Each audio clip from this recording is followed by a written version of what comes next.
A day in my life as a mommy nene. A mom of not one, but two, not three, at lalong ayoko pang maging 4. Ito nga pala ang routine ko kada morning. Syempre, magliligpit muna ako ng mga ikinalat ni Bunso.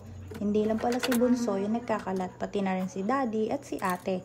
Syempre, ngayon ko lang magagawa to habang tulog pa sila. Sunday nga pala ngayon at kailangan matapos ko na to bago sila magising. Syempre, mag-aayos muna ako ng sarili ko para paggising nila is naka-ready na rin ako. Hindi nga pala kalakihan yung bahay namin, yung tipong pagharap mo sa kanan, nandun na yung kusina. Pagharap mo sa kaliwa, ay nandun na yung sala, o diba, bongga? Hindi naman mahalaga kung malaki o maliit yung bahay mo, basta ang importante is meron kayong sarili at nagagawa nyo yung mga gusto nyo bilang mag-asawa. Mas nagkakaroon kasi ng privacy ang mag-asawa kung nakabukod kayo ng bahay, kahit upa pa yan or sariling yung bahay.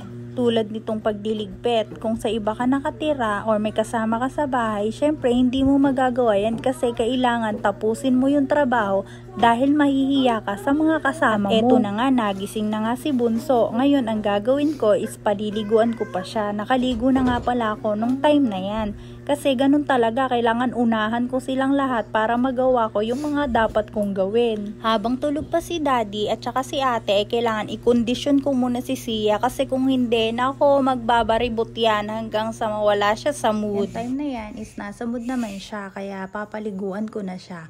And then after niyang maligo, syempre bibihisan ko pa yan. Kailangan mabilisan yan kasi mawawala yan sa mood. Iiyak na naman ang iiyak yan. Kailangan kasi kapag ganyang nasa mood siya, sulitin ko talaga. Bihisan ko na siya, ayusin ko na yung mga aayusin ko sa kanya. Tapos tsaka ko na lang siya bibigyan ng dede kasi kapag ka naunahan niya ng pagkaburibot niya, mahihirapan din talaga kami. Iiyak talaga yan siya ng iiyak. Ganito kasi tayong mga nanay, diba? Kailangan naka-ready na yung anak bago gumising yung daddy. Ewan ko lang kung ako lang yung ganon. So yan, kung mapapansin nyo, naka-smile siya. Nakakatuwa kasi nasa mood si Sia ngayon.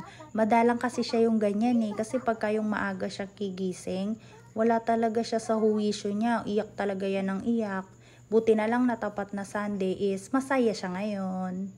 Nagkukwento pa yan ng kung ano-ano, dadaldal pa yan. 8 AM nga pala yung start ng samba, kaya dapat mabilis ang bihis lang. Pag nanay ka, hindi mo pa talaga magagawang magsuklay. Kailangan, ayan, ayusin mo muna yung mga anak mo. Mandatory kasi sa amin na every Sunday is kailangan magsimba kaming buong pamilya. Kaya kapag yung anak kong panganay is medyo tinatamad magsimba, papagalitan talaga yan ng daddy niya kasi inuuna talaga namin si Lord, lalo na kapag ka Sunday, kasi alam naman namin na lahat ng meron kami is ka Lord ng galing. Hindi man kami yung perpektong pamilya na nakikita nyo sa iba, sinisikap naman namin na sundin yung mandatory ng Lord. Yun ay every Sunday is makapagsimba kami at maibigay namin yung time namin sa Kanya. At gusto din namin na yung Sunday ay family day talaga. So yan, kailangan bago kami magsimba is nakadede na si Sia at busog na siya. Pero binabaunan pa rin naman namin siya ng mga biscuit if ever na humingi siya. Nandito na nga kami sa church at hindi ako makapag-video dito kasi gusto ko kasi sana focus. Kaso nga lang, may time na bigla talaga si Siang inaantok. Kumakain pa yan, pati yung damit ko tuloy ang dumi-dumi. Kaya lang, kahit dumimi tayo, no choice, nanay tayo eh. May time talaga na nakakatulog si Sia sa church, pero okay lang yon. Kahit matulog siya, maglikod siya sa church, isinasama pa rin namin siya kasi darating ang panahon, hindi mawawala ng kabuluhan yung mga naririnig niyang pangaral sa loob ng church. Kahit maliit pa kasi yan, tumatatak sa isip niya kung ano yung napapakinggan niya. At darating yung panahon, paglaki niya, maaalala niya kung ano man yung mga pangaral sa loob ng church. At after ng preaching, ayan, yan ang pinaka-favorite niya talaga, yung end na song. Sasayaw talaga yan siya sa gitna, hindi yan papayag na hindi bumaba. After nga ng church service, is magluluto na ako ng lunch, pero wala talaga akong maisip na ulam. Kaya ang ginawa ko is nagsopas na lang ako. Ang gagawin ko sanang sopas dyan ay yung malapot. At saka mukhang masarap naman kasi yung may mushroom. So dito nga pala ako kay mama, nagluto at nagprepare. Sobrang close kasi kami ng biyanan ko. Ang turing niya sa akin is parang tunay na anak. Mas nakakausap ko pa nga si mama kaysa dun sa anak niya sa asawa ko. Mahilig din kasi akong magluto, kaya tingnan niyo naman, hindi ko na nagawang magbihis. Tsaka nandito nga pala yung mga kapatid ko. Kaya dito ko na sila inayang mag-lunch. Kasama ko na rin kasing sumasamba yung mga kapatid ko.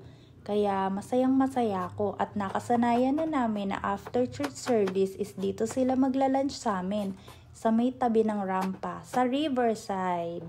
So mamaya ipapakita ko sa inyo kung anong itsura ng Riverside. Hey guys, so nagluluto muna tayo ng macaroni soup.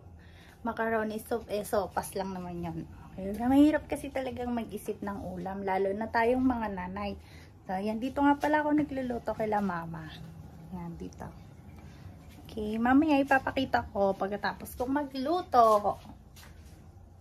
So, ito yung mahirap sa pagiging nanay. Yung habang nagluluto ka is bigla naman pupupo si Bunso. So, no choice tayo, babalik tayo sa bahay para hugasan siya. Kasi ang kasama lang niya is yung ate niya at saka yung mga tita niya. Let's go. Siya, pupo ka?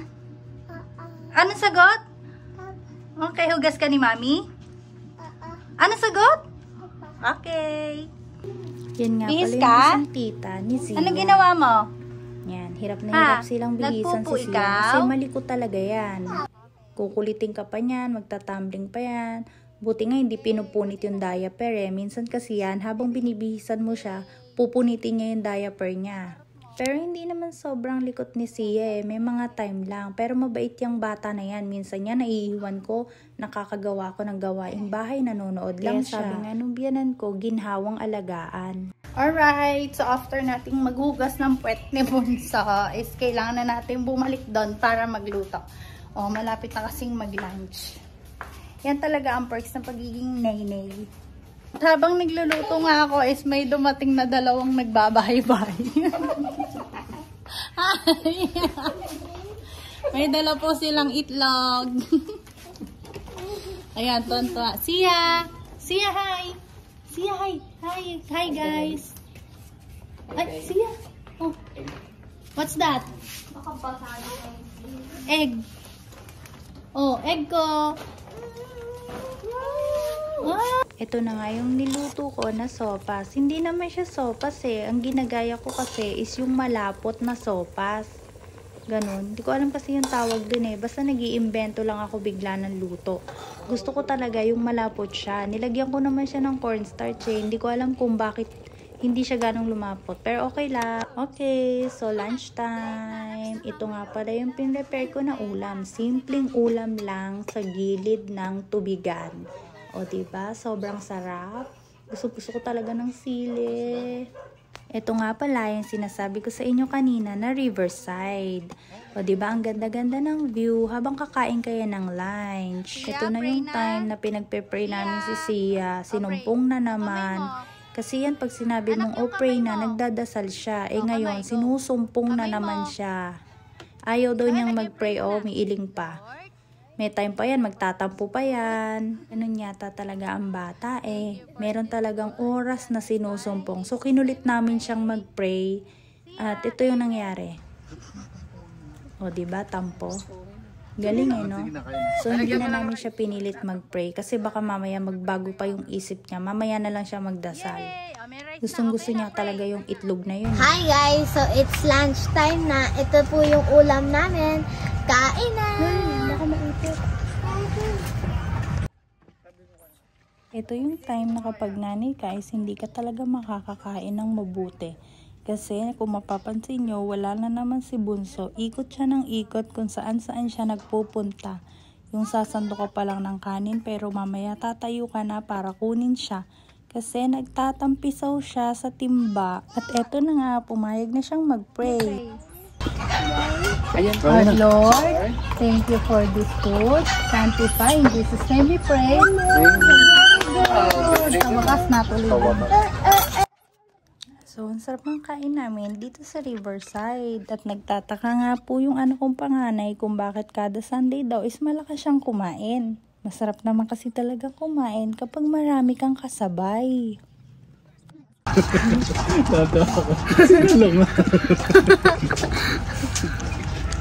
Joke lang ba yan? Totoo yan? Joke lang. Pero di ba yung pinapakuluan pang muna?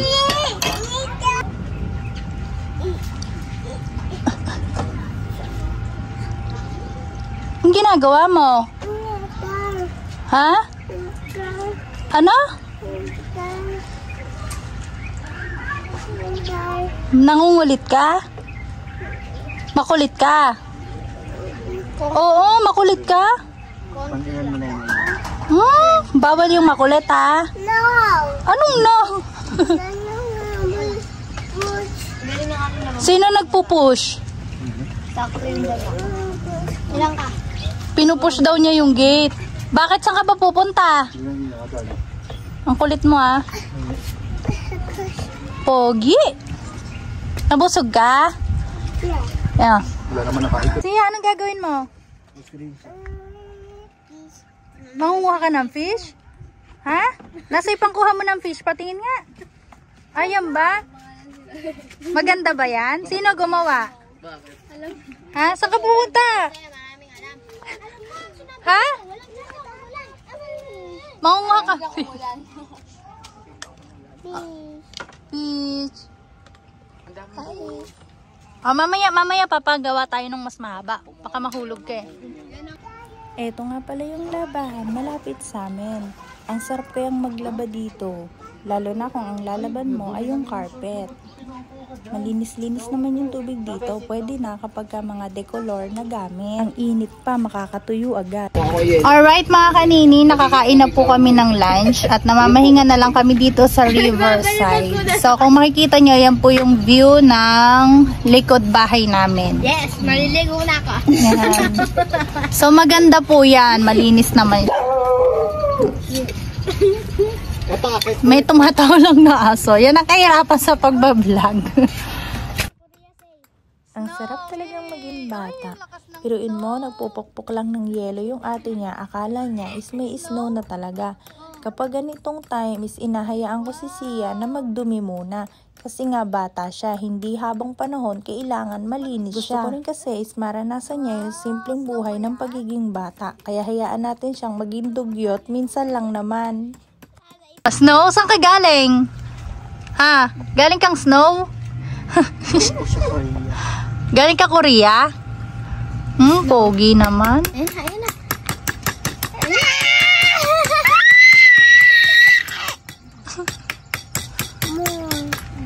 Enjoy ka sa cakes, no?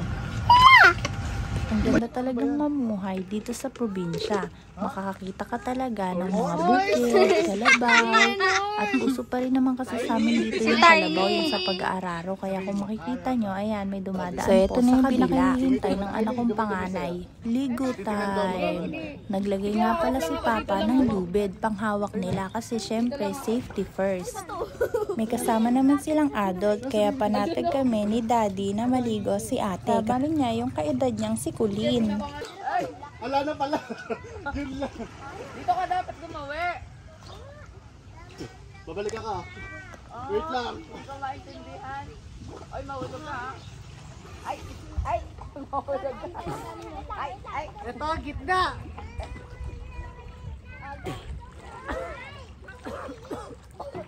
Oy, Didi. Oo. Hawak mo si Didi. Hawak kita. Hawak mo ako. Hindi kaya, eto yan oh.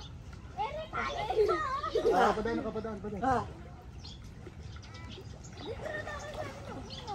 Sa amin. Sia! Sabi daw. Ay. Up! Hulog! Bawal kang maliga? Bawal no. Hi mo si ate. Ate, love you. Sia ah.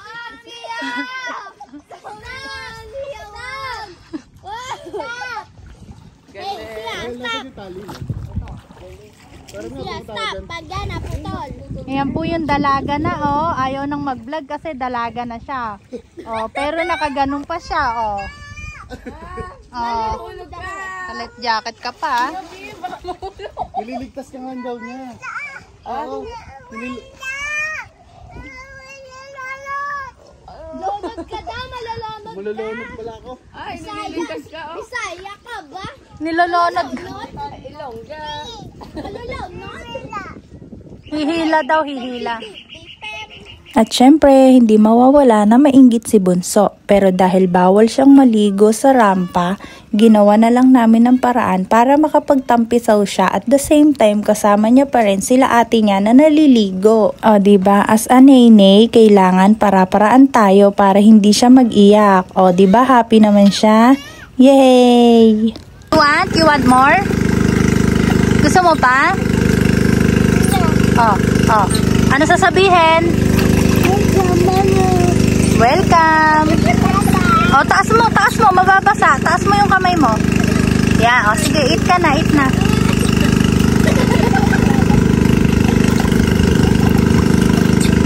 Happy ka? At paano happy? Patingin ng happy. Ay, sus! Ay! At eto na nga, after a long, tiring day, pagod na si Bunso at humihingi na siya ng milk. Gusto mo na ng milk? O, sige. Ano ba yung pinapanood mo? Ano yung pinapanood mo na yan? Sino yan? Baby Boss. Asan? Yan yung Baby Boss. Nag-watch ka, no? Mag-milk ka muna, ha? Oh, sabi mo muna, please, Mommy. Anong gusto mo? Anong mamam? 5.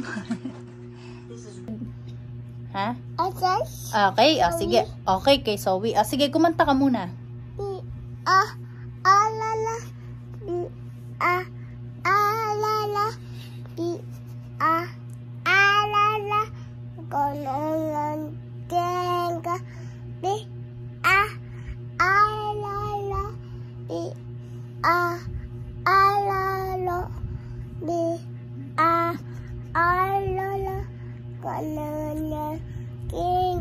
Very good. Oh, mag-thank you ka sa mga guys mo. Thank you, guys. Oh, I love you po, sabi mo.